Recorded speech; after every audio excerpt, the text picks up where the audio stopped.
You can spot them by the square and compass, a symbol that represents one of history's oldest, most mysterious brotherhoods, the Freemasons. Even with over 2 million members, Freemasons have managed to hold tight their many secrets. They've built their order on legends from the Bible, and they engage in intriguing ceremonies. We perform rituals that can seem strange or even esoteric at times. It's that mysteriousness that fascinates people. Since their founding in the 18th century, the Freemasons and their arcane rules have stirred controversy and fear. The clergy have accused them of worshiping Satan. Others have blamed them for the French Revolution. Freemasonry was one of those underground networks where republicanism refused to die. Some people remain convinced they're part of a plot for world domination. They have been threatened with excommunication by the Vatican, persecuted by Nazis and Soviets during World War II, and banned by the Vichy regime. Hundreds of people died because they were Freemasons. There had never been such a persecution before in the history of Freemasonry in France. How did the Freemasons get their sinister reputation? Who are they really, and what sort of secrets are they sworn to protect?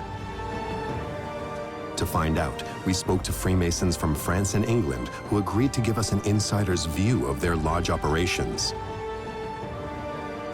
Join us as we learn about the incredible history of this centuries-old secret society and investigate these thinkers who have remained in the shadows, changing history and inspiring more conspiracy theories than ever before, the Freemasons.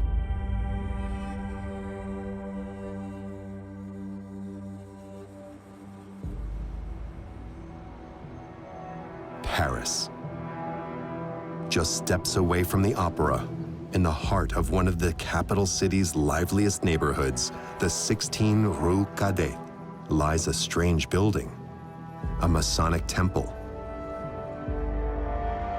Behind these walls is the oldest Grand Lodge on French territory, the Grand Orient de France.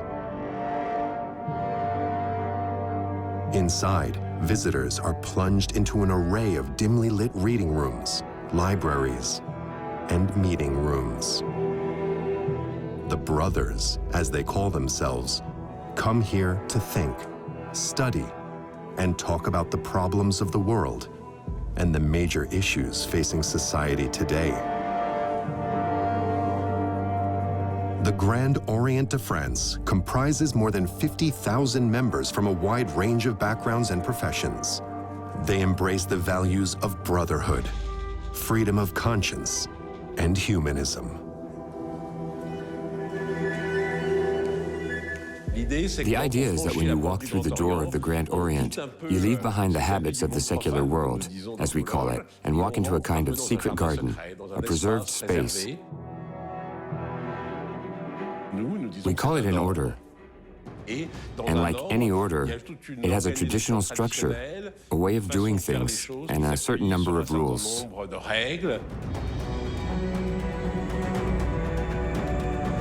Freemasonry is much more than a place for people to gather and talk. It's an order, a term directly inspired by the knightly orders of the Middle Ages, and it has a strict hierarchy and set of rules. The heart of it all is the lodge. Each lodge brings together a small number of brothers for local meetings. Several lodges combined form a Masonic obedience, a community of members who share the same values and are led by a Grand Master. There are 22 of these in France. There can be some rivalry between them. Some are Christian, while others have no religious affiliation, but all subscribe to the precepts of Freemasonry. Among them are the main French obediences whose headquarters are located in Paris: the Grand Orient, the Grande Loge de France, and the Grande Loge Nationale Française. France features over 3,000 lodges, with some 175,000 members. There are an estimated 2 to 4 million members around the world on 5 continents.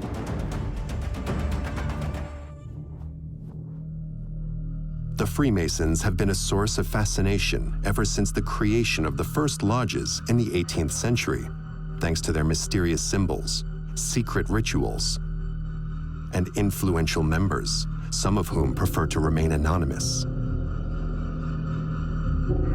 Their fiercest detractors assert that the Freemasons are nothing more than a cult that wants to force its way of thinking on the rest of the world. So, how did a movement that promotes the universal values of equality and fraternity and recruits members from every rank of society become the target of so much hate and suspicion? Undoubtedly, in part, because Freemasonry is built on a scaffolding of secrets and rituals that are mysterious, to say the least. We perform rituals that can seem strange, obscure, or even esoteric at times. It's that mysteriousness that fascinates people. We consider ourselves to be an initiatory society. What that means is that if someone wants to join the group so they can grow intellectually, spiritually, and socially, they must first be initiated. And that initiation takes the form of a ritual. Whenever people come together or hold a meeting somewhere, and they close the doors to make sure no one else can see what's happening, it creates a sense of something being forbidden. Anything that's forbidden automatically attracts speculation.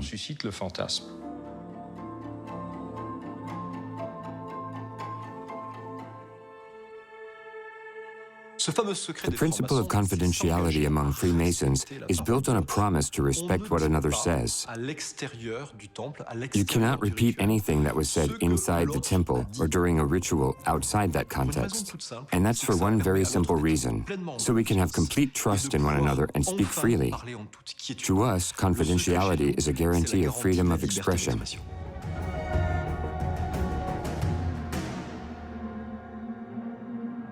Let's visit the seat of one of the three largest Masonic obediences on French territory, the Grande Loge de France.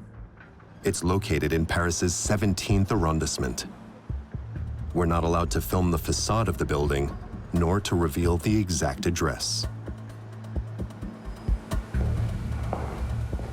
Jeremy is the chief archivist of the Grande Loge de France. Today, for the first time, he has been given special permission to tell us what happens during a meeting of his obedience.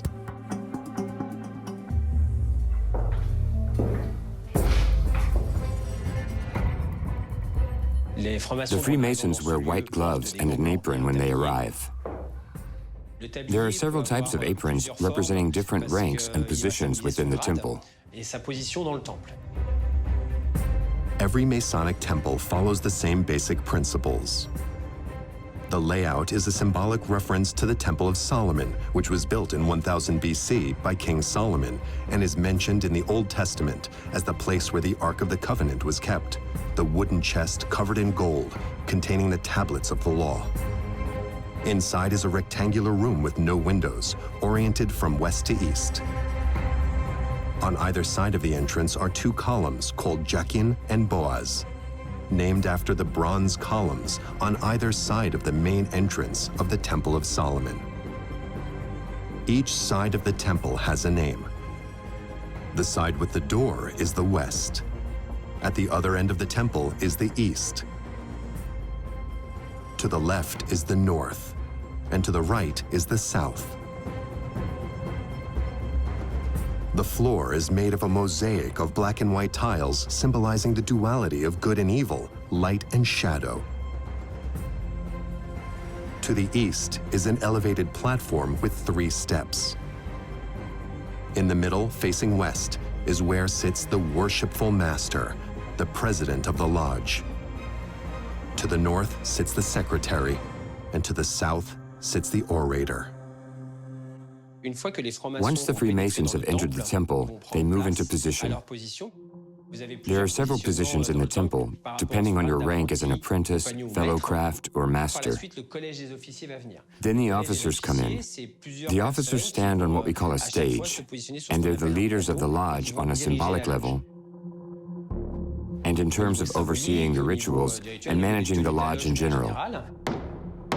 Then we can begin what we call our work. First, the worshipful master performs a ceremony to make our time here sacred. What we Freemasons call sacred time is working time. We ask one brother to move to the area known as the East to read a work, which we call a plate. A plate is a written text that interprets a given symbol. It can be the triangle, the sun, or the moon. It can also be about a topic in society. We also discuss more complicated subjects, such as transhumanism. There are no real limits.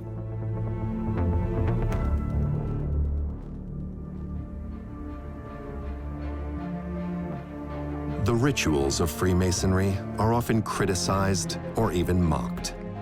Yet they're the result of a long tradition, inspired by the first stone-cutting guilds in Scotland and England. That's where the name Freemason comes from.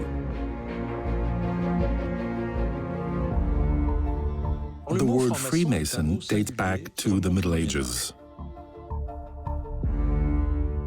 On medieval building sites, there were always stonecutters and certain people in particular who were very fine sculptors. They didn't work with just any stone. They needed very delicate limestone with a fine grain, which lent itself to more sophisticated work. This was known as freestone because it's free to be worked into delicate sculptures. The masons who carved freestone were known as freestone masons, which was eventually shortened to Freemasons. By the 11th century, the first Freemasons started forming brotherhoods and gathering in lodges to perform rituals together. 1390 marked the publication of the first manuscript, the Regius Poem, which was a text written by an unknown author that laid out for the first time a set of rules for all Freemasons to follow. It was succeeded 30 years later by the Cook manuscript. These two texts, which are considered to be the foundation of operative Freemasonry, were the first in a series of 130 documents known as the Old Charges. They describe how the Builders Guild functioned and talk about the myths of Masonry work. After a while, these early Freemasons decided to start accepting outsiders into their brotherhood.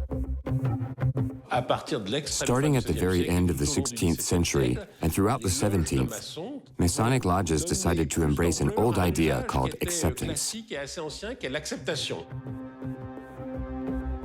Professional organizations used to allow certain accepted people to join, which is to say people who did not work in the trade, but might be important clients, or the local reverend or pastor, for example. In Scotland in the 17th century, and in Great Britain on a larger scale, these guilds started recruiting more and more outsiders until some were made up entirely of accepted people. This marked the emergence of a new kind of Freemasonry that included members who were no longer stonemasons by trade, but rather notable figures, or gentlemen masons, as they would call them at the time.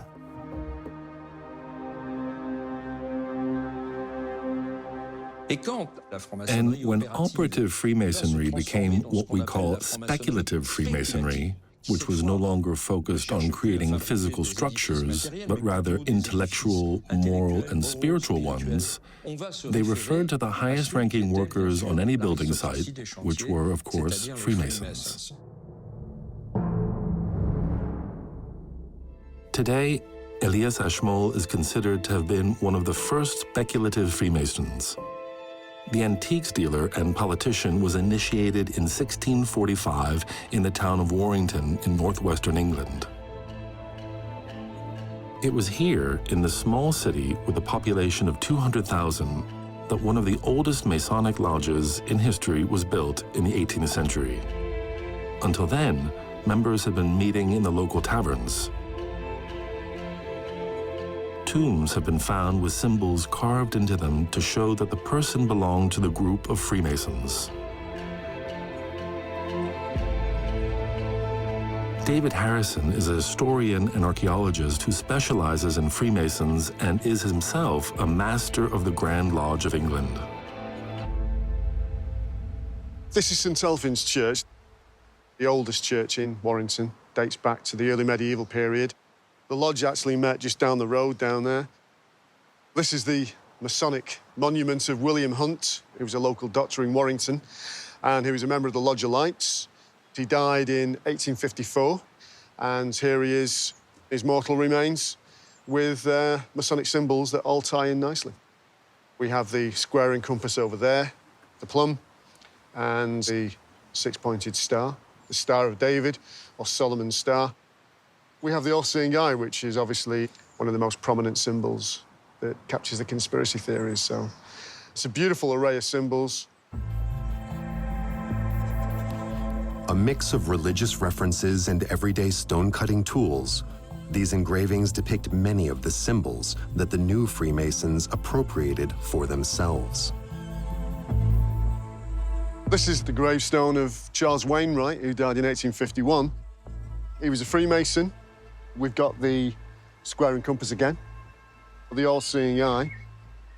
We've got the sun, we've got the moon, 7 stars around the moon. These are common Masonic symbols. On the other side of the cemetery is an even more unusual tomb. This is the Masonic gravestone of my great-great-great-uncle, Henry Harrison. He died in 1844. There's a Masonic code along the arch there. The code is actually Pigpen cipher, which was normally the common cipher for Masonic correspondence. It means glory to God on high. When Freemasons visited this grave, they knew what that meant. So again, you know, we're talking about secrecy, we're talking about codes. This is the themes that we can relate to Freemasonry. People at that period would be able to recognize that and would be able to recognize the symbols, and they'd know immediately what it meant and that Henry was a Freemason. The symbols carved into the tombs in Warrington are found in every Masonic temple. They're omnipresent on the walls, clothing, objects, and posters.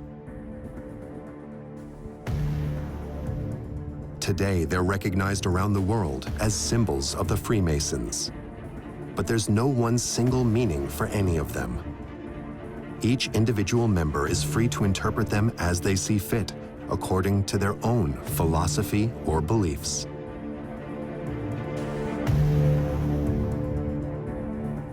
The most important symbols for me would be the square and compass. That obviously can be translated basically that all brethren are on the square or on the level as well. The compass is obviously a tool of precision, which was used in engineering and used in natural philosophy. We can use the compass to create a circle. So there we've got one of the most essential symbols for a human being, you know, the cycle of life. We traverse this pathway again, life, death, rebirth. The skull and crossbones, it's a very old symbol.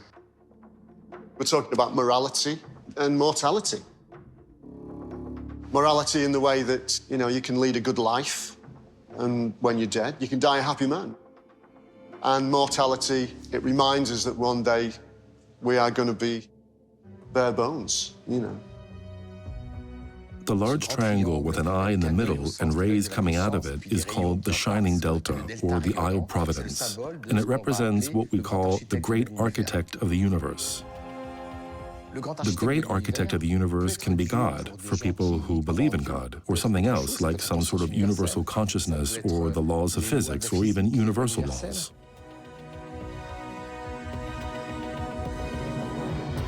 Among the Freemasons, each individual symbol is cause for reflection. For some people, the plumb line represents moral uprightness, while for others it represents a search for perfection. The pentagram, or blazing star, can be interpreted as a symbol of harmony or the image of an initiate shining among the shadows. Another symbol is the hex alpha, a six-pointed star. The six-pointed star is formed by placing one triangle upright and the other triangle upside down. The one triangle points towards heaven, the other triangle points towards the earth, but you can't extricate them. Heaven and earth, the macrocosm and the microcosm, are one. It's something for the non-material side of ourselves. It's something that we need to do in order to nourish our spiritual existence. We have another symbol, which is a point in the center of a circle and two parallel lines either side. The point at the center of the circle is that place where I go to know myself and to be with myself and to understand myself and find my own divine light in myself. Once I've discovered that, I can go out to the circumference of the circle around it and be with the rest of humanity. But I have to know myself first. That's a very powerful allegory.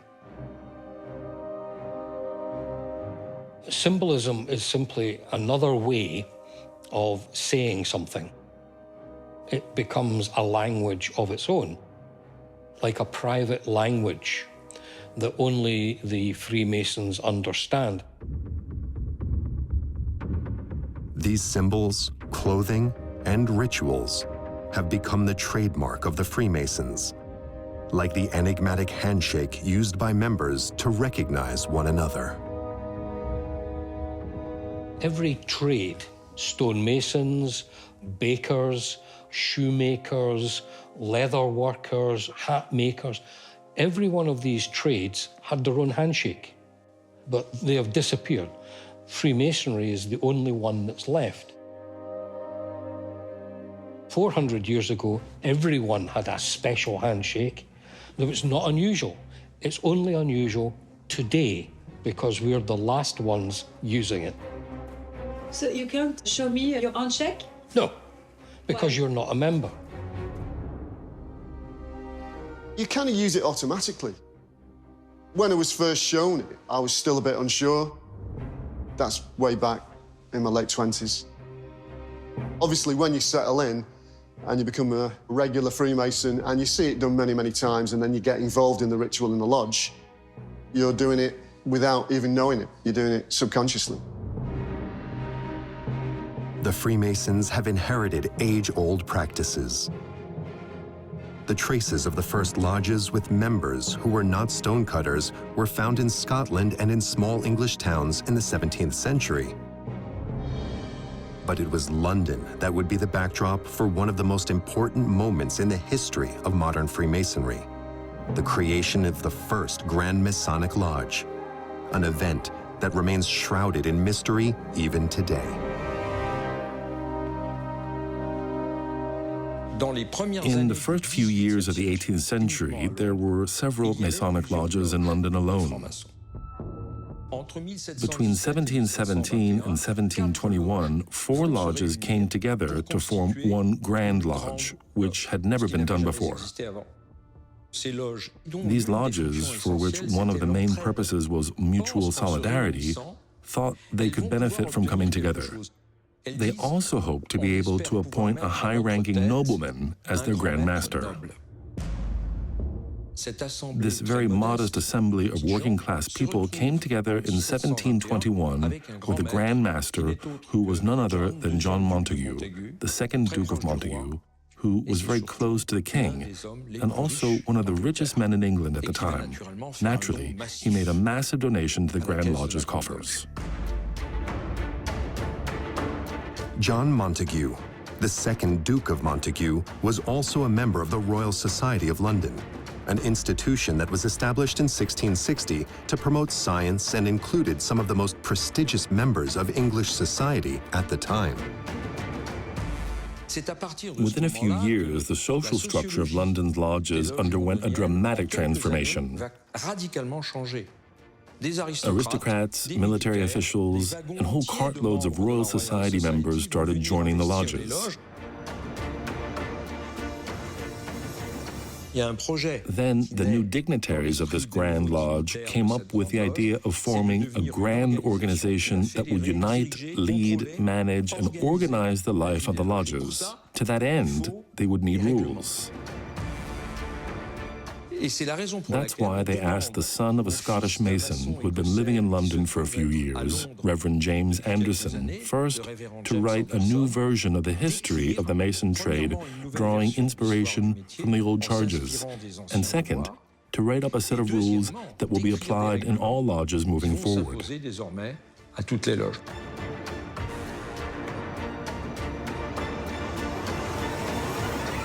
Over the years, more and more lodges started springing up and joining the Grand Lodge, so the idea clearly had appeal, and it confirmed Freemasonry as a global phenomenon.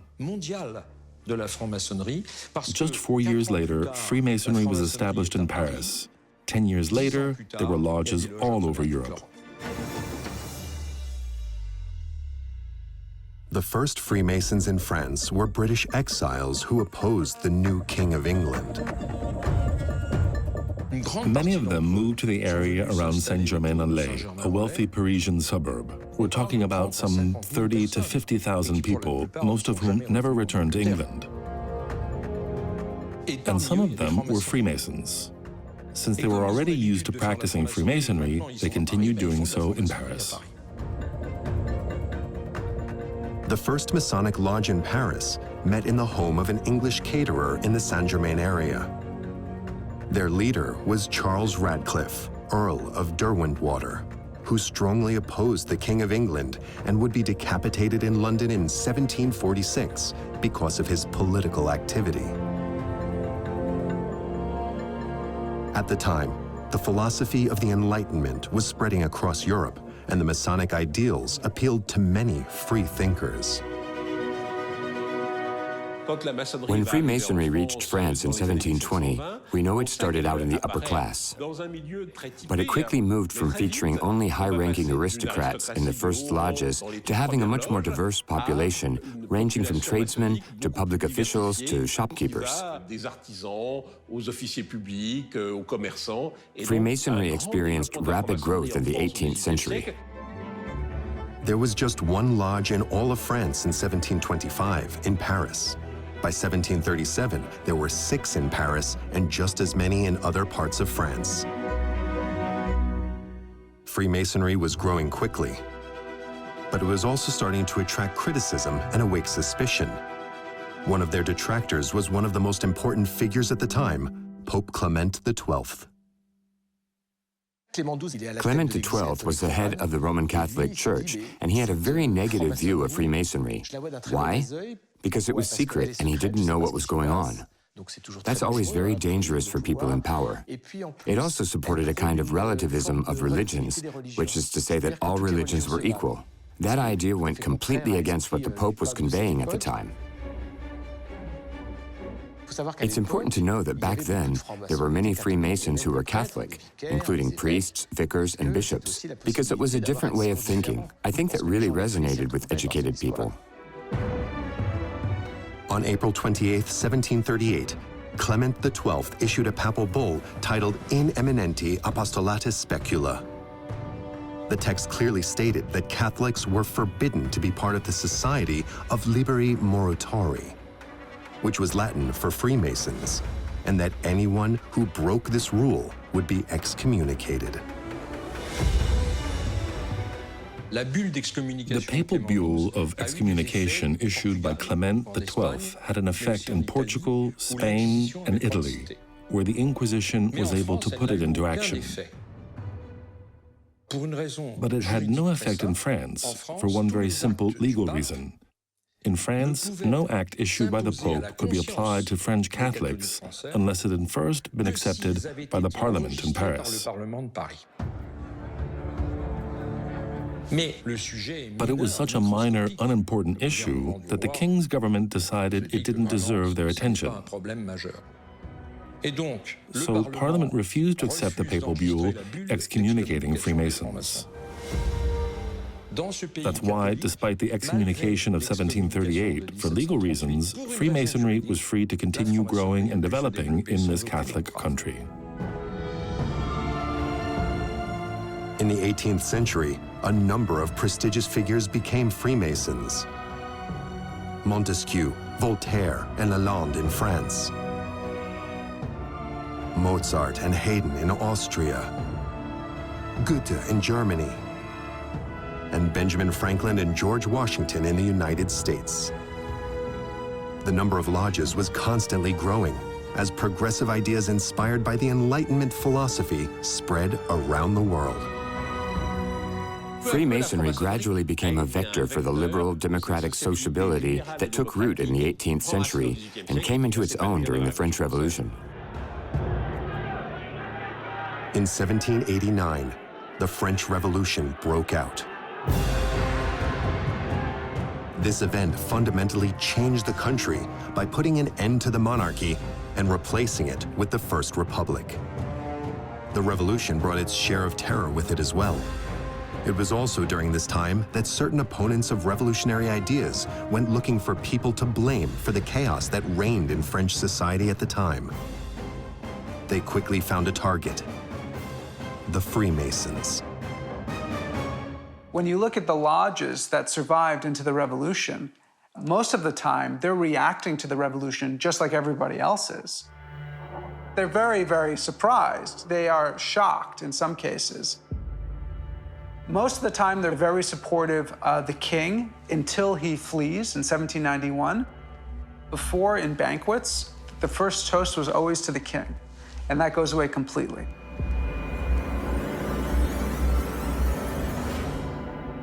I think we should kind of ask the question the other way around, not what role the Freemasons played in the French Revolution, but how did the French Revolution influence Masonic sociability?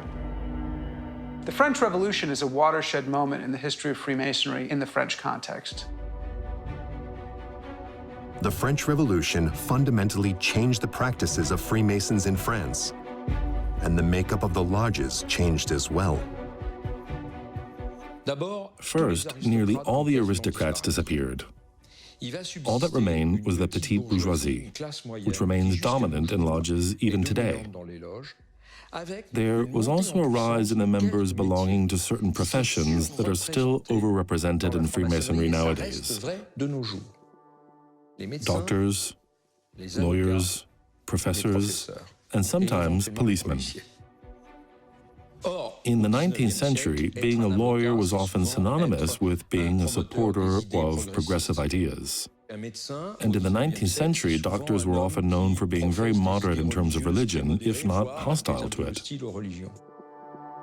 Faced with these changes within the Masonic lodges, Napoleon Bonaparte, who had taken power in France and would later become Napoleon I, understood that the Freemasons could be a powerful ally.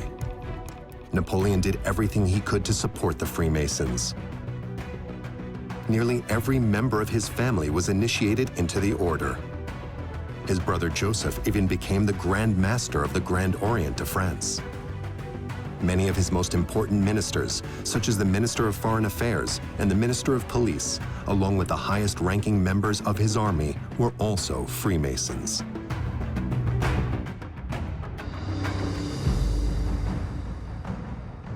Everywhere Napoleon I conquered new territories, members of his family took power.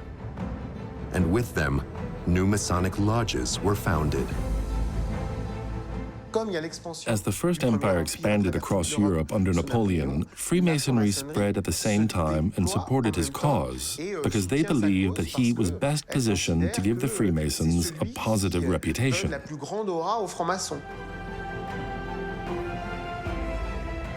They even published a map of the French Masonic Empire at the time. After the fall of Napoleon, France was ruled by a succession of political regimes. As the monarchy gave way to the Second Republic, which was itself replaced by the Second Empire, the Freemasons continued to meet and discuss how society was changing in the privacy of their lodges.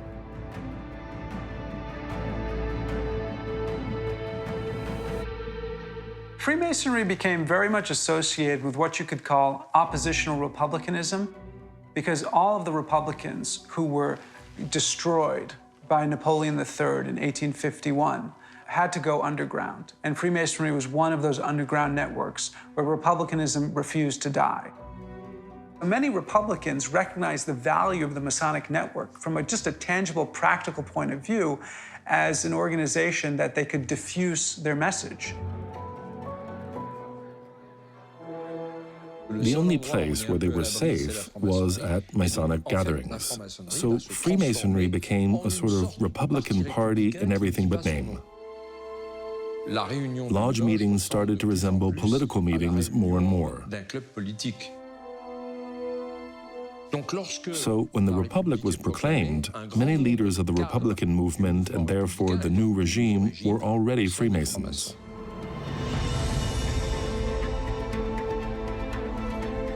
In just a few years, the Third Republic of France would see a veritable Masonic takeover of the French political landscape. Jules Ferry, Léon Gambetta, Émile Combes, Jules Simon, Arthur Grossier, Léon Bourgeois, Paul Dumas. Freemasons had some of the most influential positions in this new government. Between 1875 and 1914, more than 200 of the nearly 500 deputies in the Chamber of Deputies were Freemasons. In 1896, 7 out of 11 ministers were Freemasons. Paul Dumas, the Minister of France, was also the Secretary General of the Grand Orient at the same time. Within just a few years, the Freemasons were massively overrepresented in the political machinery. By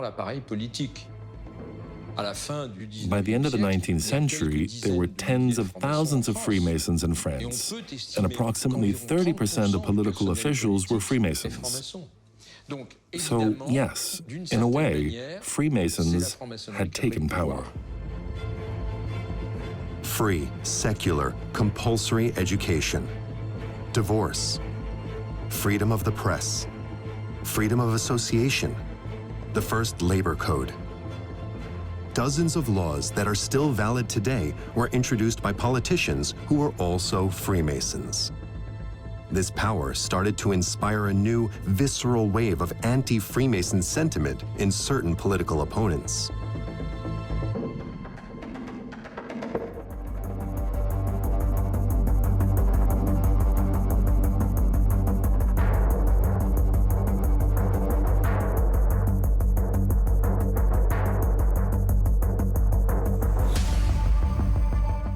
Education was the privilege of the church.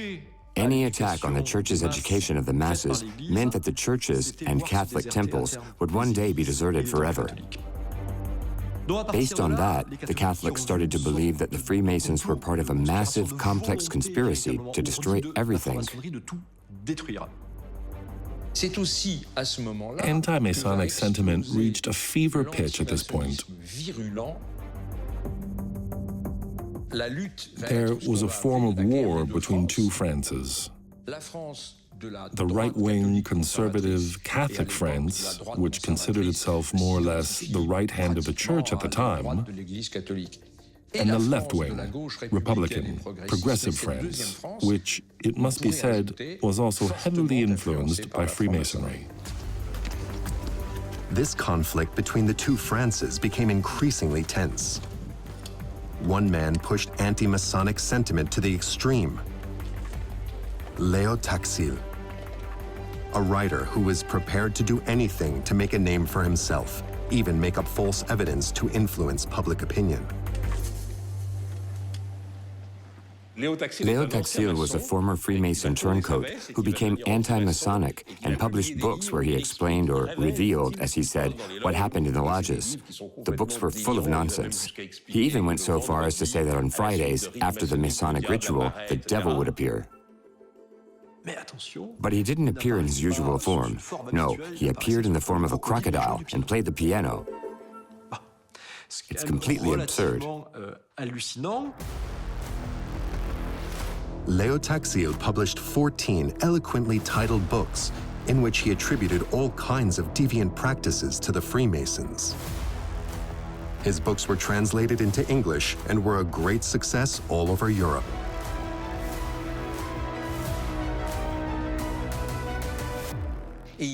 And there were people who believed him, thousands of them. Finally, he held a large press conference at the Société de Géographie in Paris, where he revealed that it was all a sham, and that he had been lying to everyone.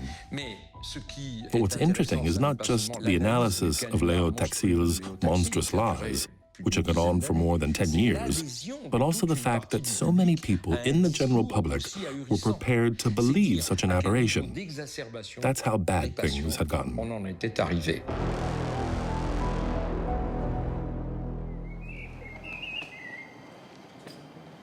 Leo Taxil finished out his life writing cookbooks and died in relative obscurity. But today, he's still considered one of the most famous writers of fake news in all of history. After his books were published, the Freemasons started receiving more and more serious accusations. We were accused of all kinds of unthinkable things, such as murdering children and raping virgins on the Masonic altar. And that was when a number of complicated conspiracy theories started to appear, mixing Freemasonry up with anti-Semitic society. Why the amalgam between Freemasonry and the Jewish religion, considering that there weren't many Jewish people in the first lodges? Because we're the heirs of the builders of the Temple of Solomon. So some people thought there must have been Jews in the Freemasons, hence the leap. And there was talk of a Judeo-Masonic plot to take over the world and subjugate it to the financial powers. In 1903, a work entitled The Protocols of the Elders of Zion was published in Russia. It contained numerous accounts of some 20 so-called secret meetings in which Freemasons and Jews were plotting to take over the world through manipulation, war, and revolutions. In theory, the Protocols of the Elders of Zion explains that the highest-ranking authorities in Israel and the Jewish community had come up with a Machiavellian plan to gain influence over the world, and that the lodges were one part of that Machiavellian plan to control the world. This book, which was translated into numerous languages and sold around the world, quickly became a bestseller. Except that the elements presented in it turned out to be entirely made up.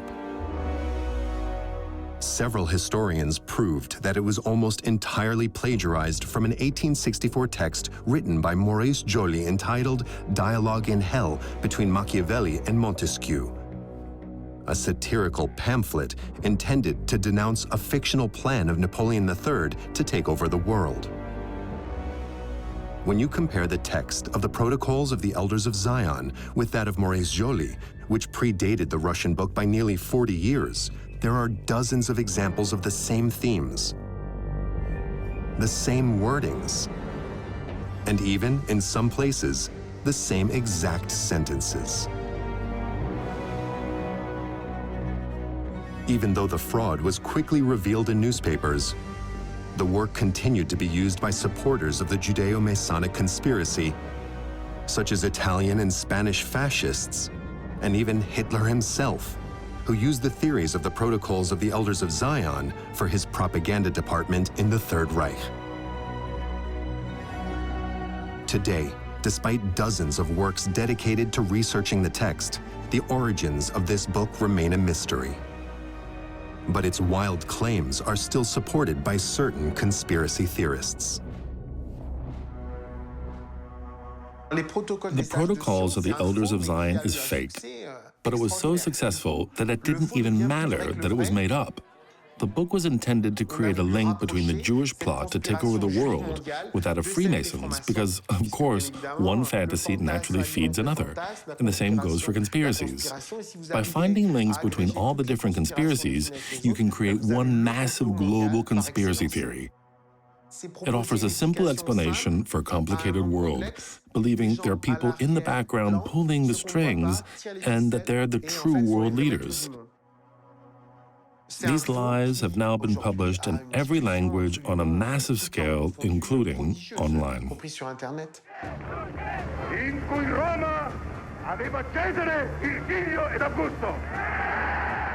The rise of dictatorships in Europe marked the beginning of a dark age for Freemasons.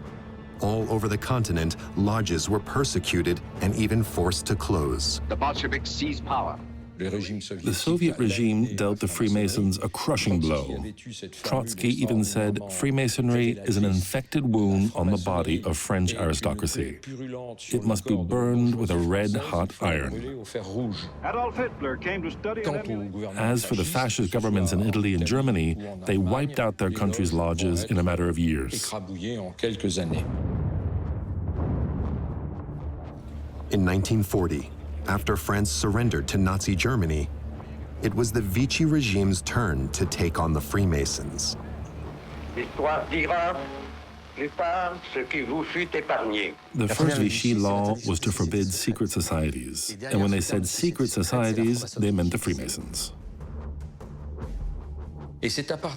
After that, Masonic obediences started being dissolved. Their buildings and goods were confiscated, and their archives were pillaged. A number of files that included membership lists were confiscated, and the names of Freemasons were published in the press. Many of them, who were public servants, were fired, showing that the regime also wanted to humiliate them. They staged an anti-Masonic exhibition that was presented in Paris around the country with macabre images showing Freemasons in a particularly dark, threatening light.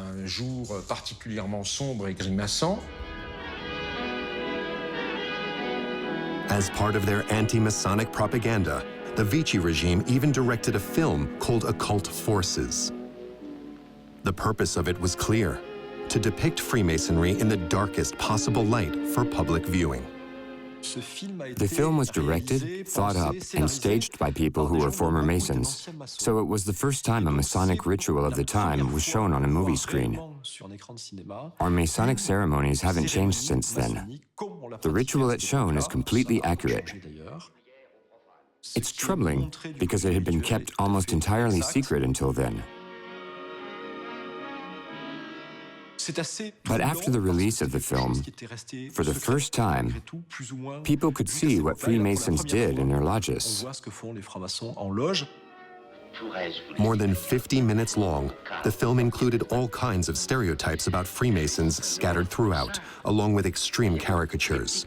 The secret handshake that only members know. The belief that the French Parliament was infected by the omnipresence of Freemasons, and their influence on the financial system and within the army. Similar to the theories put forth in the Protocols of the Elders of Zion, published 40 years earlier, the film referenced a Judeo-Masonic plan to manipulate the public authority and the population. It asserted that the Freemasons were directly responsible for World War II, which it claimed was merely one step in their Machiavellian plan for world domination. To find the origins of the conspiracy, which for them clearly explained France's surrender to Nazi Germany in 1940, they needed someone to blame. And obviously, they settled on the Freemasons. During the many years of occupation, the persecution of Freemasons led by the Vichy regime and Nazi occupiers was incredibly effective. Hundreds of people died because they were Freemasons. They were deported, shot, and imprisoned in challenging conditions. There had never been a persecution like that before in the history of Freemasonry in France. that left a lasting trace on Masonic memory.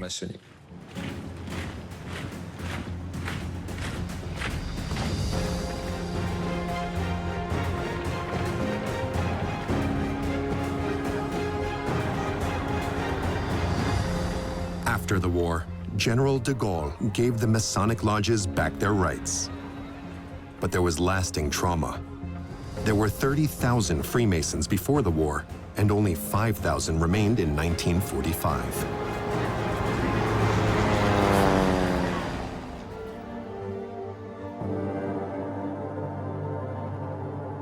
After these years of terror, the presence of Freemasons in the political sphere dropped significantly.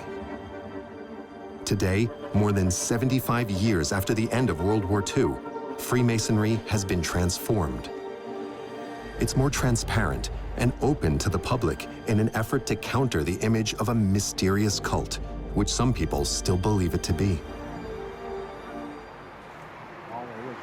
It was long forbidden to women, but now it's open to both genders in many countries and has opened the door to new categories of members. Freemasonry has survived 3 centuries of upheaval.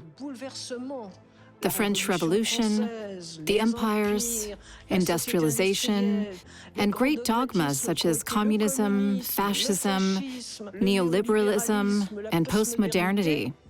I don't think Freemasonry will ever die. Freemasonry is 300 years old. That's a strength, but it could also be a weakness if we refuse to change, if Freemasonry refused to adapt to the realities of today. But I think that Freemasonry has existed for 300 years precisely because it knows how to adapt.